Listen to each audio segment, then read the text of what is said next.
జయశంకర్ భూపాల్పల్లి జిల్లా కాళేశ్వరంలో వచ్చే నెల 15 నుంచి 26 వరకు జరిగే సరస్వతి పుష్కరాల ఏర్పాట్లను క్షేత్రస్థాయిలో పరిశీలించిన endowment principal secretary Sailaja Ramaiyar, collector Rahul Sharma, SP Kiran ఖర్గేతో పాటు వివిధ శాఖల అధికారులతో కలిసి సరస్వతి ఘాట్ వద్ద నూతన పుష్కర ఘాట్ నిర్మాణ పనులు, సరస్వతి మాత విగ్రహం ఏర్పాటు పనులు, మరుగుదొడ్లు, 100 రూమ్ల వసతి భవనాన్ని పరిశీలించిన ప్రిన్సిపల్ సెక్రటరీ అనంతరం ఆలయ ఈవో కార్యాలయంలో పలు శాఖల అధికారులతో కలిసి సమీక్ష సమావేశం నిర్వహించిన శైలజ రామయ్యార్.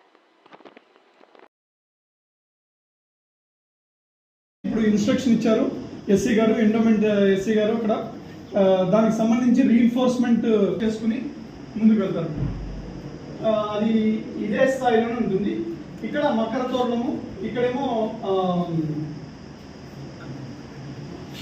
ఇటువైపు ఒక తోరణం వస్తుంది గోధుమ, మరోవైపు పార్వతి శిల్పం తోరణంలో.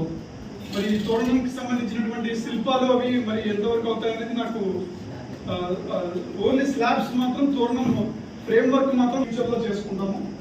ఈ తోరణం కంప్లీట్ అవుతుంది కానీ స్లాబ్ పార్ట్ శిల్పాలకు మాత్రం తర్వాత చేసుకుంటాము. ఈ శిల్పాలు తర్వాత దాని మీద చేయాల్సి ఉంటుంది. అంటే ఇప్పుడు మనం కనుక స్లాబ్ వేసినట్టయితే ఈ మనం పీఠం మీద విగ్రహం ఇన్స్టాలేషన్ అనేది మళ్ళీ దానికి కాంక్రీట్ పోసి చేస్తారా? ఆన్ గ్రౌండ్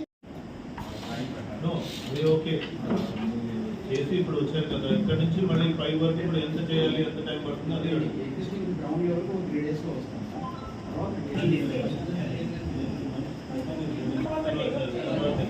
స్లాబ్ వేసి